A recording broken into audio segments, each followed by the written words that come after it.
Atos dos Apóstolos, capítulo 14, eu quero ler do verso 1 ao verso de número 7. Diz assim o texto da palavra de Deus.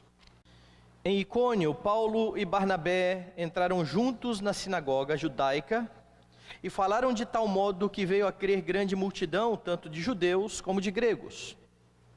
Mas os judeus incrédulos incitaram e irritaram os ânimos dos gentios contra os irmãos.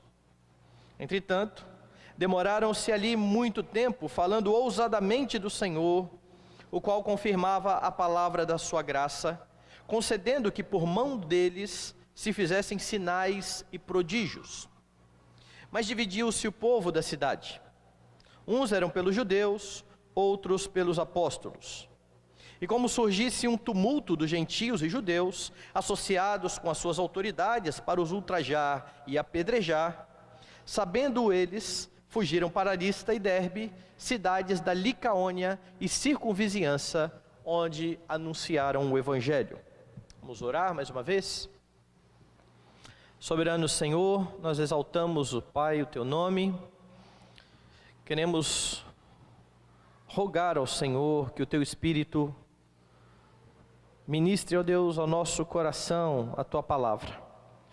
Que os nossos ouvidos estejam bem atentos, que a nossa atenção esteja voltada unicamente para a Tua palavra, e que ela, Pai, que é viva e eficaz, mais penetrante que espada de dois gumes, penetre de fato o nosso coração, a fim, ó Deus, de sondar os motivos do nosso coração. Que a Tua palavra nos guie, ó Deus Santo, pelo caminho que devemos andar, para a Tua própria glória e louvor. É que nós oramos agradecidos em nome de Jesus. Amém. Meus irmãos, quando alguém quer deixar bem clara uma mensagem, essa pessoa faz questão de repetir a mensagem várias vezes. Você quer deixar bem claro aquilo que você quer dizer, você fala, você repete, você enfatiza.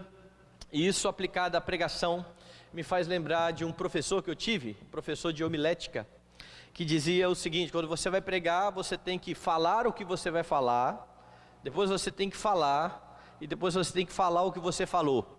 Isso para deixar bem claro na mente de todos que estão ouvindo a sua mensagem. E quando eu leio Atos dos Apóstolos, quando vai se desenvolvendo o texto de Atos dos Apóstolos e a forma como Lucas vai descrevendo a expansão da igreja, esse é o tema de Atos dos Apóstolos, a igreja do Senhor vai se expandir. Lucas enfatiza uma mensagem o tempo todo: a pregação deve acontecer em obediência a Cristo, a rejeição vai acontecer como o Senhor Jesus Cristo falou, a igreja precisa perseverar. E se você lembrar dos últimos sermões, você vai ver o padrão que os apóstolos seguiam quando eles se achegavam numa cidade e se dirigiam primeiramente a uma sinagoga, e ali anunciavam a palavra de Deus. Se você lembrar um pouco do capítulo 13, que é o capítulo que nós vimos antes desse sermão de hoje, você vai ver que aqui Lucas narrou mais uma ida do apóstolo Paulo até a sinagoga, tendo terminado lá no finalzinho do capítulo 13, com o relato de que, por causa da instigação de alguns judeus, houve perseguição novamente aos apóstolos. Veja lá o finalzinho do capítulo 13, versículo 51, termina dizendo que os apóstolos, sacudindo contra aqueles o pó dos pés, partiram para Icônio. Verso 52, os discípulos, porém, transbordavam de alegria e do Espírito Santo. E o texto que nós lemos vai mostrar que os apóstolos chegam ali na cidade de Icônio e mostra que os apóstolos continuaram cumprindo as ordens de Jesus. Só para ficar bem claro, as ordens de Jesus que nós vamos ver sendo cumpridas pelos apóstolos aqui no texto dessa noite, elas não estão em Atos dos Apóstolos, elas estão lá naquele texto que nós lemos durante a liturgia. Quando Jesus chama os seus discípulos, diz que eles devem ir pregar, principalmente as ovelhas perdidas da casa de Israel, e fala a respeito de todas as dificuldades que eles teriam ao anunciar o Evangelho, das perseguições que eles sofreriam, e que a despeito disso eles não deveriam ter medo, pois era o Senhor mesmo que estava enviando aqueles homens. Pois o livro de Atos dos Apóstolos vai mostrar exatamente o cumprimento por parte dos apóstolos dessas ordens que são dadas por Jesus lá nos Evangelhos. E você precisa também cumprir estas ordenanças do Senhor Jesus Cristo. Quais são elas? Mais uma vez você vê os apóstolos proclamando a palavra. Verso de 1 a 3. Em Icônio, Paulo e Barnabé entraram juntos na sinagoga judaica e falaram de tal modo que veio a crer grande multidão, tanto de judeus como de gregos. Mas os judeus incrédulos incitaram e irritaram os ânimos dos gentios contra os irmãos. Entretanto, demoraram-se ali muito tempo, falando ousadamente no Senhor, o qual confirmava a palavra da sua graça, concedendo que por mãos deles se fizessem sinais e prodígio. Veja bem, eles estão fugindo de uma perseguição. Essa perseguição havia acontecido no texto anterior, e eles chegam em Icônio. Icônio ficava a 128 quilômetros de distância da cidade de Antioquia da Pisídia, que era o primeiro local que eles estavam, o local anterior onde eles estavam antes de chegar nessa cidade. E fugindo da perseguição, seria mais do que natural perceber alguns homens amedrontados. Lembra-se de quando Jesus foi preso? Quando Jesus foi preso no seu ministério, os discípulos ficaram temerosos, eles se recolheram. Eles estão todos com medo de acontecer o mesmo que aconteceu com o Senhor Jesus Cristo. Então, se estes homens se fechassem, isso seria natural, isso teria até uma explicação para essa atitude, mas não é isso que acontece aqui nesse texto, porque o verso 1 diz que lá em Icônio, Paulo e Barnabé entraram juntos na sinagoga.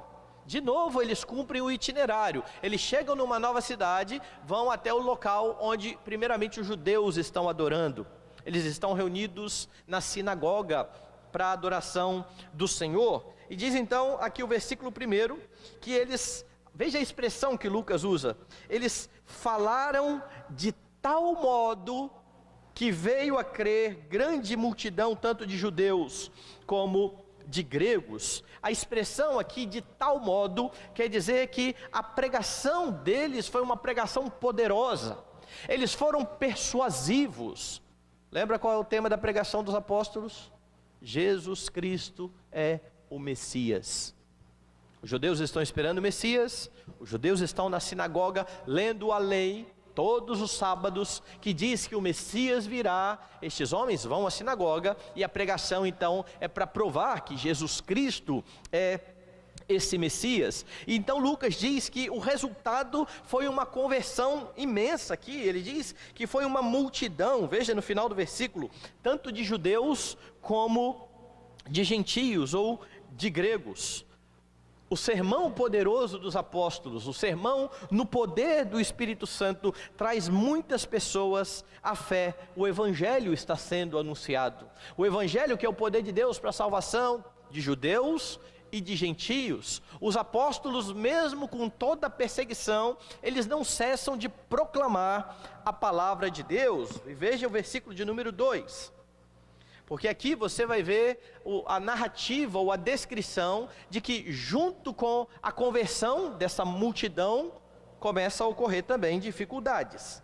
Mas os judeus incrédulos incitaram e irritaram os ânimos dos gentios contra os irmãos. Aqui então está uma dificuldade que ocorreu lá em Antioquia, a mesma. Dificuldade que houve nos outros relatos de pregação dos apóstolos, porque a pregação do Evangelho sempre vai trazer estes dois resultados: fé, rejeição. A dificuldade está então acontecendo aqui, e Lucas diz que os judeus que se mantiveram incrédulos, a palavra traduzida para nós aqui por incredulidade, ela quer dizer os judeus que desobedeceram. Por que ela está traduzida por incredulidade aqui? Porque eles estavam desobedecendo a palavra, ao anúncio da palavra. E o que leva o homem a desobedecer a palavra, senão a incredulidade?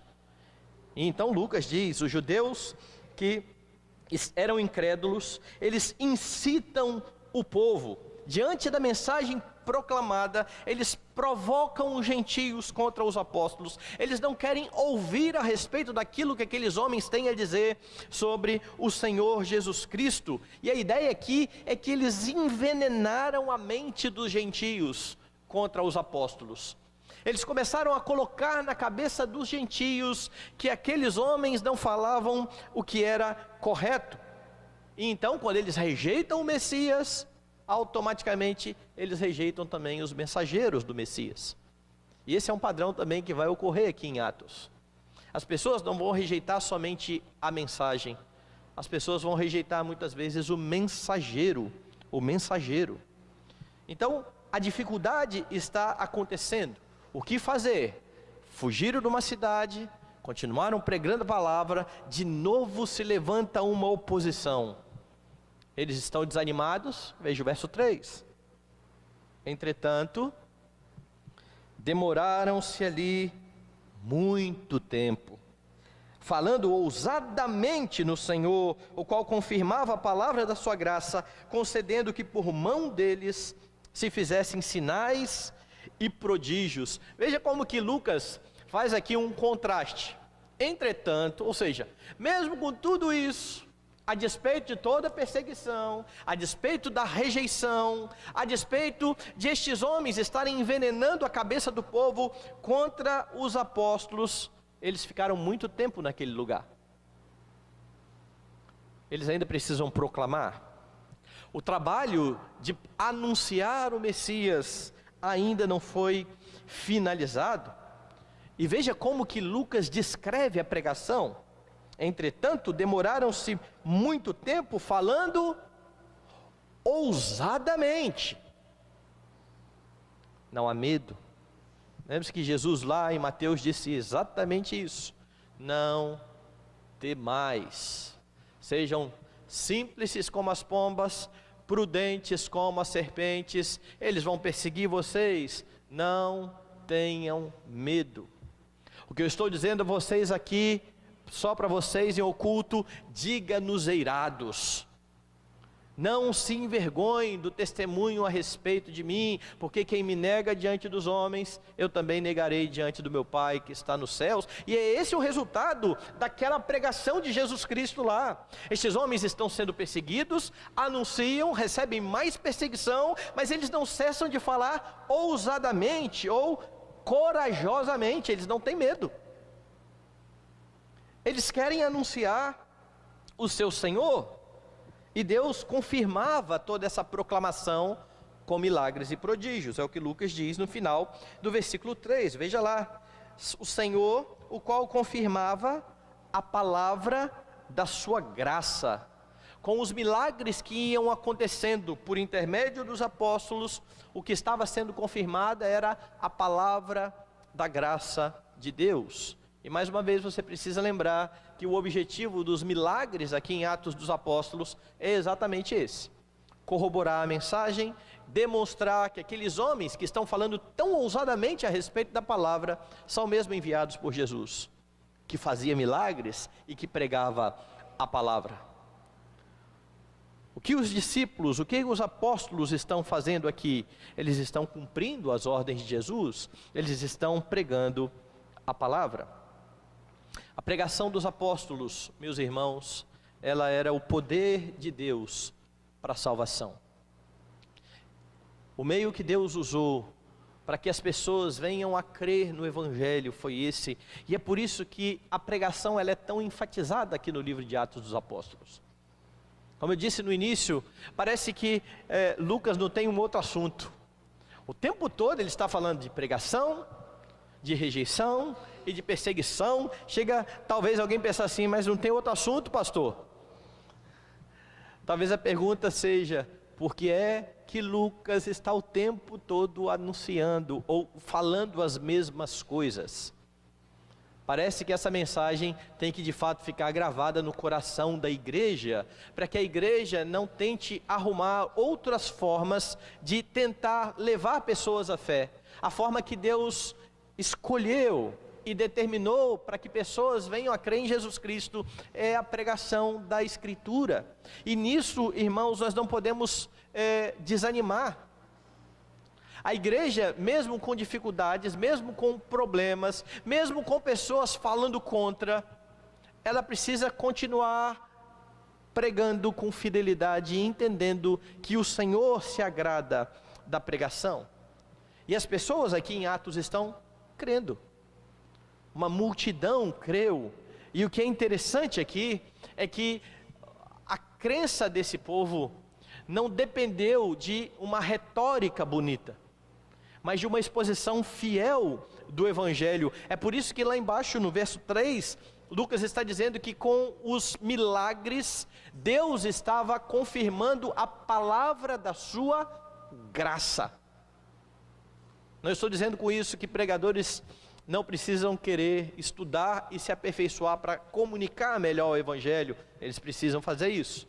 Nós precisamos de maneiras de conversar a respeito da nossa fé de uma forma interessante, mas nada, nenhum tipo de retórica, de palavras bonitas, vai substituir a correta e a fiel pregação do Evangelho.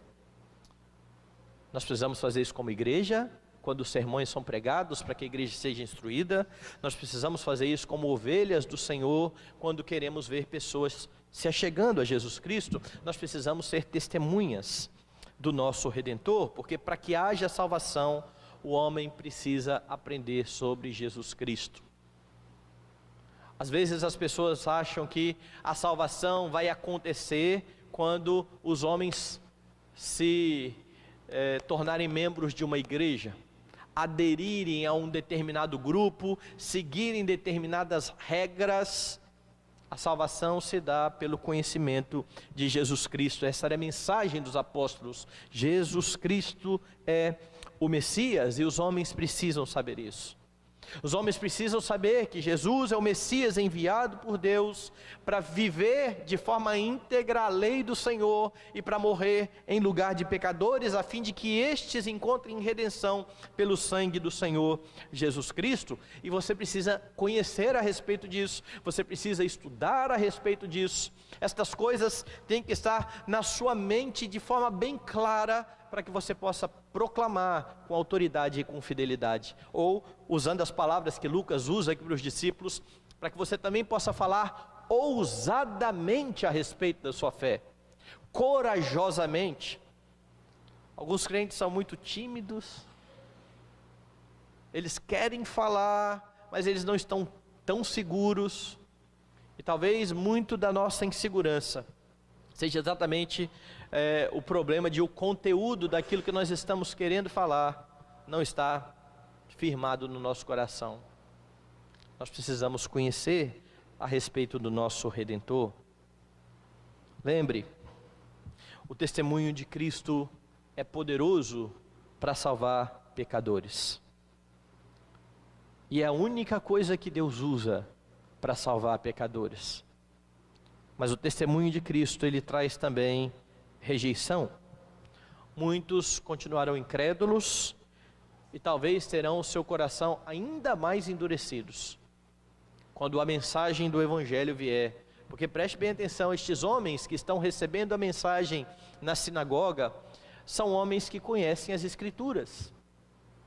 São pessoas que sábado após sábado se reúnem nas sinagogas, estudam a lei, estudam os livros do Antigo Testamento, livros esses que apontavam, falavam a respeito do Messias.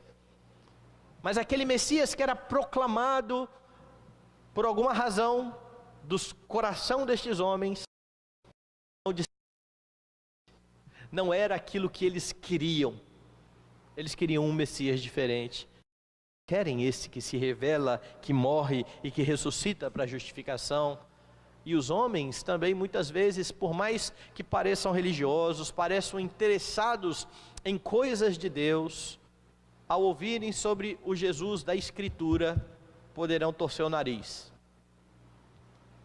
Porque para muita gente, Jesus não tem nada a ver com aquilo que a Bíblia anuncia a respeito dele. As pessoas vão construindo um Jesus aí nas suas mentes, fruto de uma informação aqui, outra ali. Eu tive a oportunidade de conversar com uma pessoa dia desses, e a pessoa passando por muitas dificuldades, e sempre quando eu converso com pessoas não crentes a respeito das suas dificuldades, eu faço algumas perguntas antes. Essas perguntas o que você acha que é a Bíblia? Eu quero saber o que a pessoa pensa a respeito desse livro. Quem é Jesus Cristo para você? E é bastante interessante perceber as informações. Olha, Jesus Cristo foi alguém que tentou fazer alguma coisa certa, né? E quais coisas ele tentou fazer certa? Geralmente as pessoas não sabem. Elas têm um senso comum de que Jesus foi alguém legal, que tentou fazer algumas coisas boas e que foi rejeitado, mas não tem a concepção bíblica de que Jesus era o Deus encarnado, o único que poderia cumprir cabalmente a lei do Senhor, a fim de morrer em lugar de pecadores. Eles não sabem disso, e é essa mensagem que eles precisam ter acesso. Então, quando você falar a respeito do Senhor Jesus, talvez muitos vão falar: não era bem isso que eu queria, não era bem isso que eu pensava. Mas você precisa continuar pregando ousadamente. Para isso, é preciso crer no poder do Espírito Santo que foi concedido quando você creu. Lembra lá do começo de Atos? Recebereis poder ao descer sobre vós o Espírito Santo, e sereis minhas testemunhas. Foi para isso que o Espírito desceu sobre os crentes, para que eles possam falar de forma ousada a respeito do seu Salvador. Portanto, não cesse de proclamar. Isso é cumprir as ordens de Jesus. Mas você cumpre as ordens de Jesus se preparando também para o que eu já disse, se preparando para a rejeição, porque ela acontecerá. Olhe para o texto, versos 4 e 5. Mas dividiu-se o povo da cidade, uns eram pelos judeus, outros pelos apóstolos. E como surgisse um tumulto dos gentios e judeus, associados com as suas autoridades, para os ultrajar e apedrejar. No versículo 2, Lucas começou a falar dessa rejeição, quando ele disse que os incrédulos, os judeus que se mantiveram incrédulos, começaram a incitar os discípulos. E como eu disse, quando o Messias é rejeitado, automaticamente o pregador, aquele que está falando a respeito do Messias, ele também vai ser rejeitado. Veja se não é isso que está acontecendo aqui. O verso 4 aponta para o duplo resultado que pode haver na proclamação. A cidade está dividida. Paulo e Barnabé pregam ousadamente, a cidade ouve. Uns estão do lado de Paulo e Barnabé, e outros estão do lado dos judeus. Você vê de um lado fé, entendimento, e do outro lado você vê corações duros, rejeição. Parte com os judeus, parte concorda com a pregação dos apóstolos. E é por isso que eu estou falando aqui, desde o começo dessa série de Atos, desse duplo resultado da pregação. Agora repare algo interessante aqui. Eu estou o tempo todo usando a palavra apóstolos. E aqui estão Barnabé e Paulo. Por que eu estou usando a palavra os apóstolos, se aqui estão Barnabé e Paulo? Porque se você olhar para o texto, é assim que Lucas está se dirigindo a Barnabé. Verso 4. Uns eram pelos judeus, outros eram pelos apóstolos. Lucas está tratando Barnabé aqui como apóstolo, e você precisa entender isso aqui. Nós sabemos que os apóstolos são comumente chamados aqueles homens que andaram com o Senhor Jesus durante os seus anos de ministério, seus 3 anos de ministério. Para que fosse alguém, um apóstolo, ele teria que andar com Jesus, ser comissionado pelo próprio Jesus e enviado pelo próprio Jesus Cristo. Isso aconteceu com os 12. Quando você tem em Atos dos Apóstolos a eleição de um novo apóstolo para entrar no lugar de Judas, que tinha traído Jesus e tinha se matado, você vê que o critério é exatamente esse. Nós precisamos de alguém para entrar no lugar de Judas. Precisa ser alguém que tenha sido testemunha desde o início até a morte e a ressurreição de Jesus. E então Matias vai ser escolhido como apóstolo. E o grupo está de novo com 12 apóstolos. Mais à frente você vai ver a conversão de Saulo. Saulo, alguém que odiava a igreja, perseguia a igreja, mas que no caminho de Damasco é encontrado pelo Senhor Jesus, que fala a ele. E Paulo vai dizer que se ele passa um tempo aprendendo do próprio Senhor Jesus Cristo o Evangelho, ele vai dizer que recebeu o seu Evangelho, não foi de homem algum, mas do próprio Jesus. E ele vai referir-se a si mesmo como um apóstolo abortivo, ou em outras palavras, um apóstolo nascido fora do tempo. Então Paulo é contado como apóstolo da mesma forma que os 12 eram apóstolos. Mas e Barnabé? Barnabé está sendo chamado de apóstolo, mas num outro sentido. Não nesse sentido estrito dos 12 que andaram com Jesus e Paulo, mas num sentido mais amplo. Barnabé, junto com Paulo, foi comissionado pelo Espírito Santo para pregar aos gentios. Então ele é enviado pela igreja, juntamente com Paulo, para pregar aos gentios. E é por isso que ele é tratado como um apóstolo, como um enviado. Então nesse sentido ele é tanto apóstolo quanto Paulo. Ele foi enviado aos gentios, mas ele não é apóstolo à semelhança dos 12 e de Paulo, que foram comissionados diretamente por Jesus e enviados por Jesus.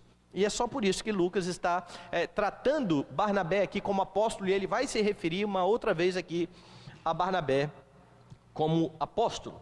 Então veja, os apóstolos estão aqui pregando. Os apóstolos estão pregando. Como de outras vezes, a rejeição da mensagem acontece, mas ela vai se tornando mais séria quando acontece um tumulto na cidade. Veja o verso de número 5.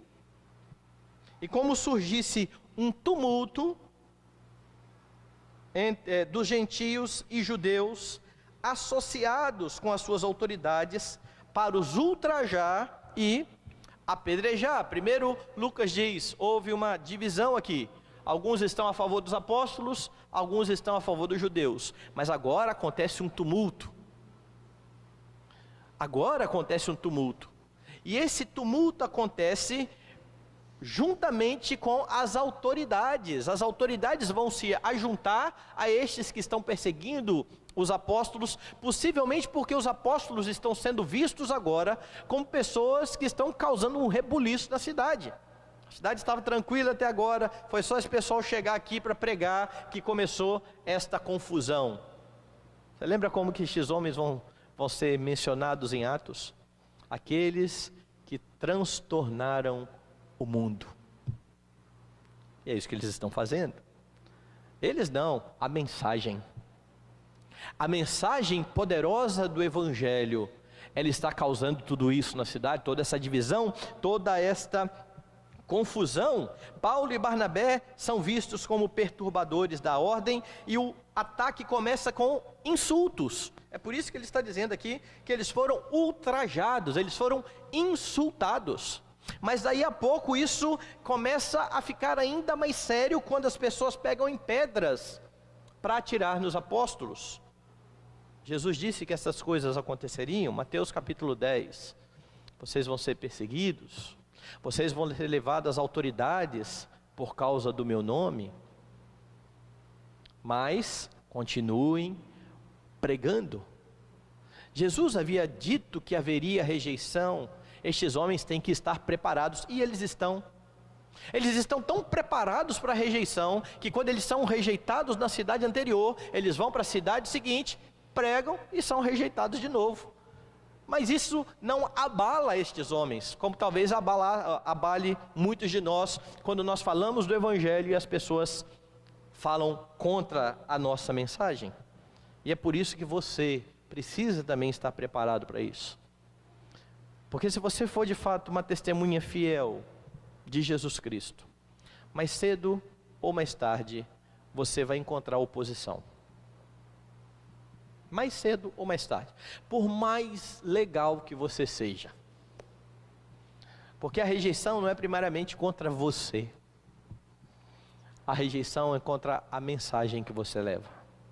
E se você for fiel a essa mensagem, ela tem o poder de levar a fé e ela tem o poder de endurecer corações. Porque o Evangelho, ele mostra ao homem a pecaminosidade da sua vida e a sua necessidade a respeito de Jesus Cristo. Os homens não gostam de ouvir isso. As pessoas não querem, elas se sentem ofendidas. E se você for de fato fiel à pregação e à mensagem do Evangelho, uma hora ou outra alguém vai ficar muito irritado. Que negócio é esse? Você está falando que eu estou perdido? A mensagem do Evangelho não é para falar que as pessoas estão perdidas? Que negócio é esse? Você nem me conhece direito. Como é que você está falando que que eu sou um perdido? Conheci uma pessoa que disse exatamente isso. Ela ficou intrigada com a mensagem do Evangelho quando alguém disse para ela o seguinte: eu estou falando de Deus, mas eu não estou falando de um Deus genérico como esse que você diz crer, não. E ela ficou incomodada porque ela dizia: que negócio é esse que essa pessoa não me conhece, está falando que eu creio no Deus genérico? E aquilo incomodou. E a partir daí que ela foi buscar alguma coisa e começou a ler a Bíblia e viu que de fato era um Deus genérico que ela cria. Mas essas pessoas não estão preparadas para isso. Como é que você está questionando a minha religiosidade? Que negócio é esse? E é por causa disso que as pessoas rejeitam a pregação, consequentemente rejeitam você que está testemunhando a respeito de Cristo. Talvez você vai ser visto como um soberbo, como alguém que se acha muito. Isso é comum, isso vai acontecer. E qual é a palavra de Jesus? Não tenha medo. Essa é a palavra. E quando ele diz isso para os seus apóstolos, e consequentemente essa mensagem ecoa para nós, nós precisamos estar bem preparados para essa rejeição. Então, não nutra falsas expectativas, que quando você pregar, todo mundo vai achar muito bonito o que você falou e vai abraçar Jesus Cristo e vai ser muito bom. Pode acontecer, porque a mensagem do Evangelho é poderosa para salvar, mas é verdade que pode acontecer o contrário. Então não tenha medo de ser afrontado, não tenha medo de ser ridicularizado, não tenha medo de ser humilhado. Fizeram tudo isso com Jesus Cristo. O ridicularizaram quando ele dizia ser o próprio Deus. O insultaram dizendo que ele era demônio. O humilharam. Você acha que vem algo muito diferente para você como discípulo de Cristo? Lá naquela mensagem que ele deu aos apóstolos, a palavra foi: se chamaram a mim de Beelzebu, vocês acham que vão chamar vocês de quê? Prepare-se para isso. Esteja bem preparado para as pessoas que vão tentar contradizer, que vão rejeitar a mensagem que você prega. Ministros fiéis ao Evangelho, que buscam pregar com diligência, que enfatizam a vida de santidade, todos os dias são humilhados. Isso é histórico. Os puritanos receberam o nome que receberam, não como um elogio, são puritanos. Aquilo era uma pecha, aquilo era um deboche, porque os puritanos enfatizavam uma vida de santidade, uma igreja santa, uma vida santa, um governo santo. Esse era o alvo. Lá vem os puritanos. Isso era insulto. Hoje, quando nós falamos às vezes dos puritanos, pelo menos dos do passado, as pessoas falam que movimento bonito que foi, mas puritano era uma linguagem de deboche, da mesma forma que aqueles que foram chamados de cristãos, não era um elogio, era deboche. Não tema isso. Não tema sofrer estas coisas. Paulo afirmou a Timóteo, seu filho na fé, que é enviado para a igreja para colocar em ordem todas as coisas, para contradizer homens que estavam ensinando o erro, para trazer a igreja à santidade. Ele ouviu o seguinte: Timóteo, todos aqueles que querem viver piedosamente em Cristo Jesus serão perseguidos. A mensagem é a mesma desde o início. Agora saiba que isto é uma honra. Assim é que os apóstolos viam as perseguições. Capítulos atrás, nós lemos que eles estavam alegres por terem sido considerados dignos de sofrer afrontas pelo nome de Jesus Cristo. Eles viam isso como uma honra, privilégio. É por isso que na Pisídia, Antioquia da Pisídia, no capítulo 13, mesmo com toda a perseguição, mesmo depois de ter sacudido o pó dos pés e ter partido para outra cidade, o verso 52 diz: eles, porém, transbordavam de alegria no Espírito Santo.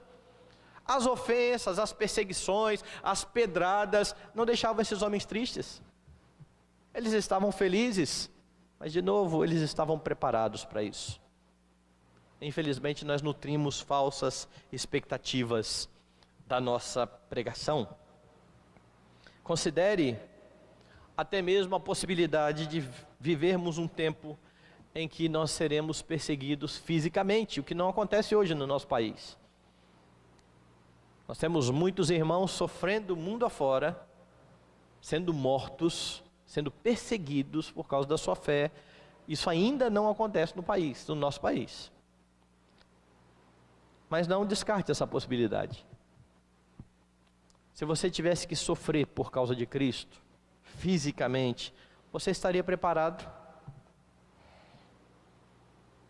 E é por isso que você tem que colocar no seu coração as verdades da Escritura. Lembra de Paulo falando? Nada pode nos separar do amor de Deus que está em Cristo Jesus, o nosso Senhor. Nem poderes, nem altura, nem profundidade, nem qualquer outra criatura. Antes disso, nem a morte, nem a vida, nem os anjos, nem os principados, nem os potestades, nada. E é isso que vai nos dar ânimo e uma expectativa correta. Nós somos testemunhas do Evangelho, nós somos testemunhas de Cristo Jesus. Nós precisamos nos preparar, porque haverá rejeição da nossa mensagem. Não temamos estas coisas. E se você não se preparar, você vai desistir. Se você não estiver bem convicto a respeito daquilo que espera um servo de Deus, na primeira dificuldade, você pula fora. E sabe para que servem as provações? Exatamente para fazer com que sejamos cada vez mais firmados em Cristo Jesus, para nos tornar íntegros e em nada deficientes.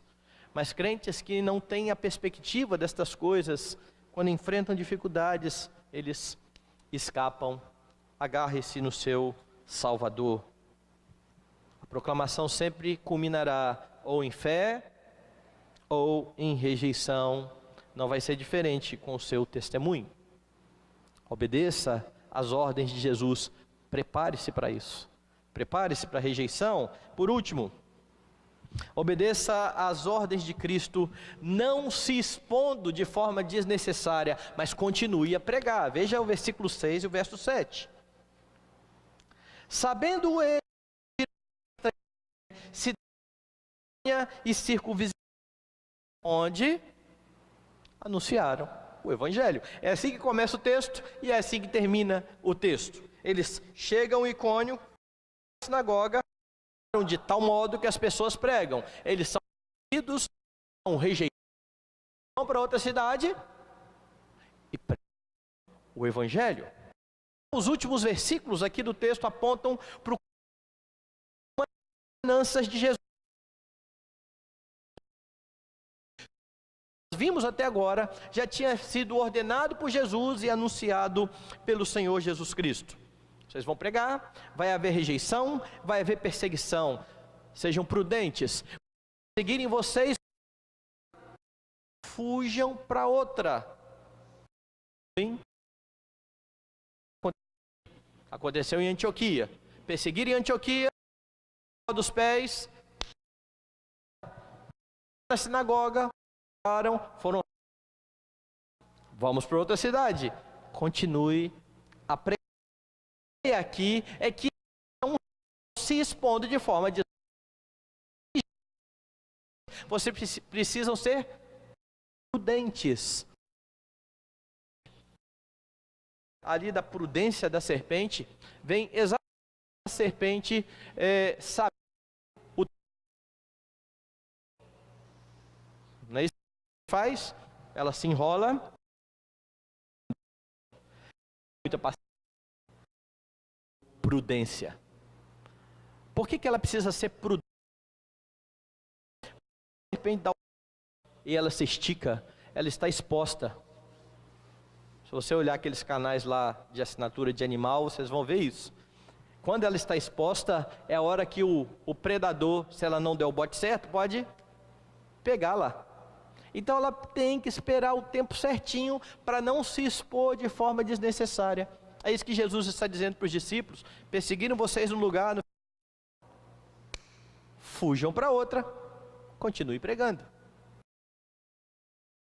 Seguirem, ó, fica quieto, deixa o pessoal esquecer, a cabeça que vocês são crentes. Quando eles esquecem, começa de novo.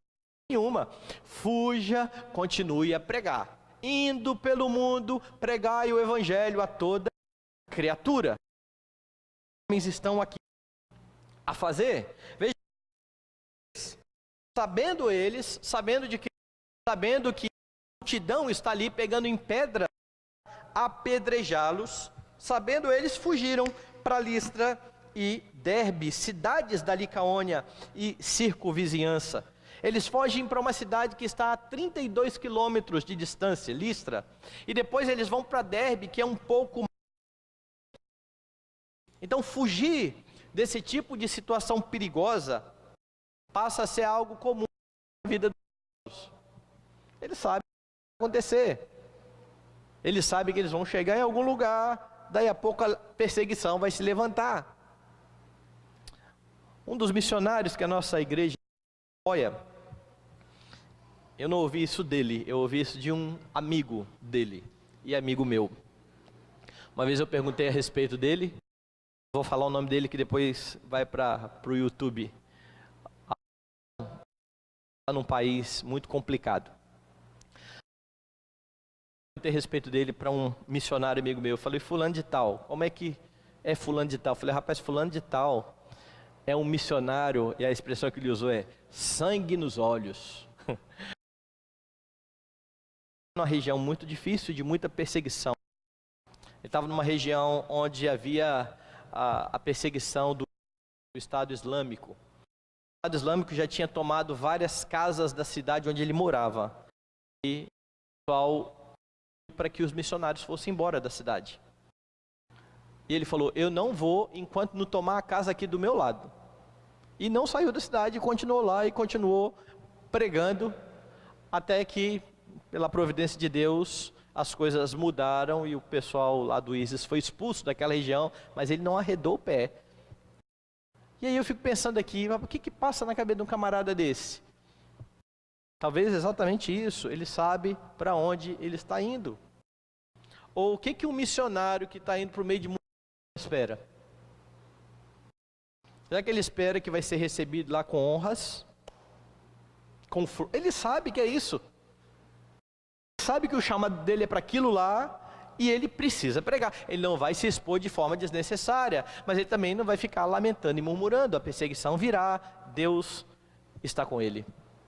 Lembra de Jesus falando aos discípulos, lá em Mateus 10, eis que vos envio como ovelhas para o meio dos lobos. Não tenham, não se exponham desnecessariamente, continuem. Então estes homens estão fugindo de uma situação bastante perigosa, e essa é uma constante. Possivelmente a informação tenha sido dada por companheiros cristãos, avisando: olha, a perseguição está vindo, e eles têm que partir. Eles fogem do perigo de acordo com a ordem de Jesus. E o verso 7 termina dizendo: onde anunciaram o Evangelho. E a ideia aqui é onde eles continuaram a fazer o que estavam fazendo, anunciar o Evangelho. Foi um ato contínuo. Não houve um tempo dizendo assim: vamos para outra cidade, mas vamos ficar lá meio camuflado, depois a gente vê como que vão ser as coisas, e aí a gente começa. Não, eles vão para a cidade, pregação do Evangelho. Nós vamos ver a sequência do texto depois, como foi a estada deles aqui neste lugar. Mas eles estão cumprindo uma ordem de Jesus, eles não estão se expondo de forma desnecessária. Não é maravilhoso saber que o Senhor cuida dos seus a ponto de dar ordens para que eles não se exponham de forma desnecessária? Jesus não pede que os seus apóstolos sejam suicidas. Não é interessante isso? Você olha para o islamismo e você vê homens bomba, que morrem em favor de Alá e que matam em favor de Alá, certo? Eles estão morrendo para matar, esse é o objetivo. Na cabeça deles aquilo é exigido pelo Deus deles. O nosso Deus exige que preguemos para que pessoas venham à vida. O Evangelho vai também levar pessoas a ter o coração endurecido, mas Deus não exige de nós esse sacrifício de morte. Quem morre na fé cristã é Deus. Quem morre em favor do seu povo é o próprio Deus, que se fez homem. O Verbo se fez carne, habitou entre nós. Vimos a sua glória como do unigênito do Pai. É Deus quem se dá, é quem entrega a sua vida em favor do povo. E Ele não diz a você: vá lá para morrer. Que você talvez pense aí, mas Jesus disse que quem não quiser perder a vida, não é nesse sentido que Ele está falando, não. Ele está falando de abrir mão dos seus desejos, colocá-lo em primeiro lugar. Lógico que num caso de perseguição, é instruído a não negar a fé, até morrer. Mas Ele não exige que você faça isso de forma desnecessária. Vamos continuar nessa cidade aqui, vamos continuar pregando. Se morrer, morreu. Perseguirem numa cidade, fugir para outra. Os apóstolos estão seguindo à risca isso. E é maravilhoso ver como Deus cuida do seu povo. Não é errado fugir da perseguição. O que é errado é parar de falar de Jesus Cristo para não ser perseguido. Isso é errado. Não é errado você evitar pessoas que estão te afrontando. Errado é você agora falar: bom, só recebo isso para pregar o Evangelho, eu vou fechar minha boca e eu não estou nem aí mais. Isso é errado. Mas estes homens estão fugindo da perseguição. Não se intimide. Deus é com você e você não precisa temer. Isso aponta para uma verdade aqui: não há nada mais importante do que anunciar o Evangelho. Nós fomos chamados para isso, nós somos testemunhas do Senhor Jesus Cristo, onde quer que nós estejamos. Infelizmente a gente vai terminando o nosso serviço, certo? Não, eu sou membro da igreja, eu estou naquele grupo lá, eu contribuo com a igreja, dou meu dízimo, a minha oferta, e a igreja paga pessoas, paga pastor, paga evangelista, Tem as pessoas aí que são chamadas para isso. Eu sou chamado só para sustentar a obra do Senhor. Não. Você é chamado para ser uma testemunha de Jesus Cristo. O trabalho mais importante que você tem na sua vida é esse. E você precisa desempenhá-lo. Vocês não precisam se expor de forma desnecessária. O problema é que muitos dizem que não tem tempo. Tem tempo não, pastor. Eu tenho muita coisa para fazer. Eu tenho meu trabalho. Eu tenho meu ganha-pão. Eu tenho meu estudo. Eu tenho a minha família. Eu tenho. E nós precisamos mesmo fazer essas coisas todas. Nós precisamos trabalhar. Nós precisamos dar atenção. Nós precisamos agir com os amigos. E é por isso que a ordem lá não é para você largar tudo que você está fazendo para ir pregar. A ordem é indo pregar o Evangelho, onde quer que você esteja. Você está no meio da sua família, há pessoas não crentes, oportunidade de falar do Evangelho. Está no meio de colegas de serviço, não no horário de serviço, mas no intervalo, e está todo mundo ali conversando, você tem oportunidade de ser uma testemunha. Não abra mão disso. Deus tem te colocado onde você está, para que você o glorifique, o honre e testemunhe a respeito dele. Então, desfrute da bênção e do privilégio, que é ser uma testemunha do Redentor. Que essa seja a grande alegria da sua vida. E é maravilhoso ver pessoas indo à fé, ver pessoas crescendo no conhecimento de Cristo. Eu estava conversando agora na vinda nossa no carro, que hoje à tarde, antes de me arrumar para vir para o encontro dos homens, alguém me marcou numa postagem do Facebook. Aí tocou lá no celular, fulano de tal te marcou numa postagem no Facebook. Eu fui dar uma olhada o que era. E aí passou um filme muito grande assim na minha cabeça. Foi ordenado hoje pastor numa igreja batista no Rio de Janeiro, um rapaz, um jovem, ele deve ter uns 23 anos, 24 anos, pastor Bernardo. Quem é esse menino? Esse menino eu não convivi muito com ele não, eu convivi muito com os pais dele. Quando eu era lá da igreja de Guarapari, o nosso grupo, os jovens, iam todos para uma pizzaria que tinha na cidade. Terminava o culto, todo mundo sabia para onde era, pizzaria. A pizzaria dos pais desse rapaz, e eles não eram crentes. Eles até debochavam muitas vezes da gente, porque era um monte de jovem, meninos, a maioria, que ficavam juntos lá comendo pizza. Ele perturbava demais a gente, que ele tinha liberdade por conta disso. E vez por outra, a gente tinha oportunidade de falar do Evangelho para ele. Falava, eu dei uma Bíblia de presente para ele. O tempo foi passando, a esposa dele foi um dia na nossa igreja. Aí depois foi um outro dia, ele não era crente, ela deixou de lado, aí ela começou a trabalhar com o pessoal batista, e acabou indo para a igreja batista, e ele não, ele se manteve não crente. E aí depois disso tudo, ele teve um câncer muito sério, um câncer de garganta, e nesse processo todo, ele acabou crendo em Jesus. E anos depois que eu o vi de novo lá em Guarapari, eu fui à casa dele, ele me contou a história, estava empolgado com Cristo, trabalhando na igreja. Isso já há mais de 20 anos, sei lá, 25 anos. Conversa com ele lá. Hoje o menino foi ordenado pastor, fez questão de me marcar lá na postagem para eu ver. E aí eu até escrevi para ela, assim, passou um filme grande agora na minha cabeça. Agora, 25 anos atrás, eu não achava que esse cara ia ser nem crente, o pai dele. O menino estava na barriga da mãe, que ela estava grávida. E aí, 25 anos depois, um rapaz que foi para o seminário, foi para a igreja, está servindo a igreja.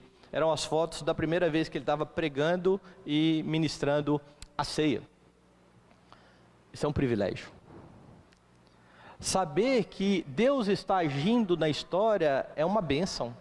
E nós precisamos nos alegrar com isso e saber, Senhor, me ajuda, usa a minha vida, faça com que eu consiga contribuir com a vida de alguém.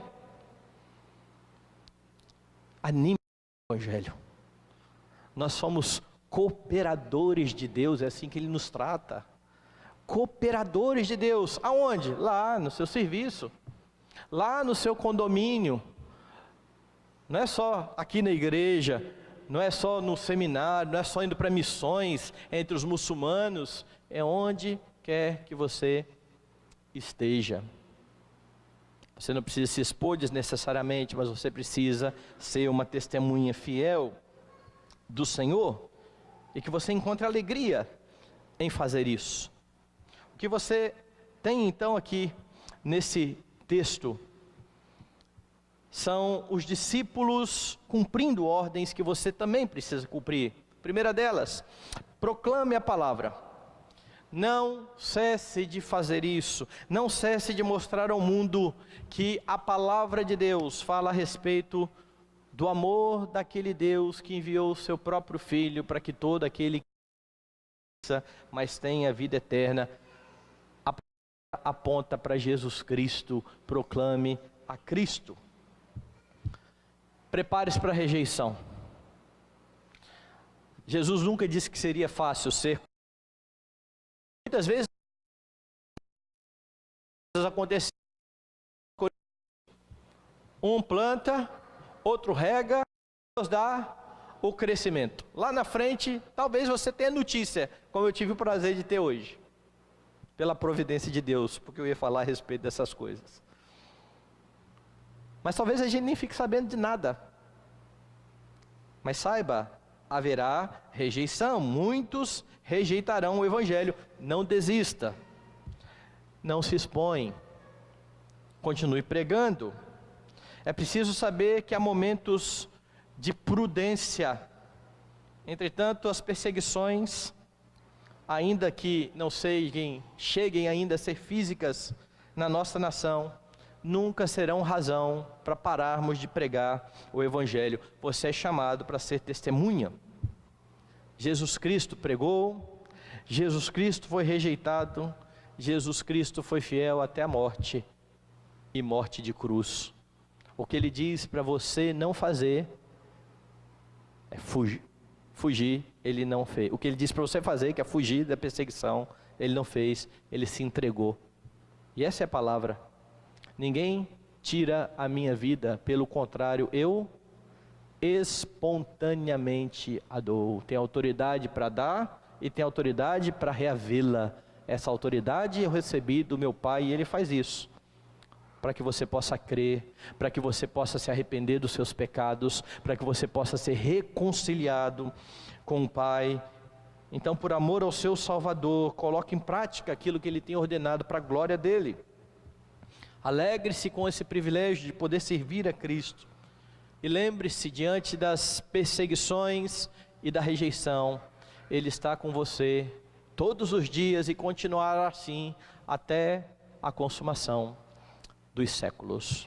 Deus nos abençoe.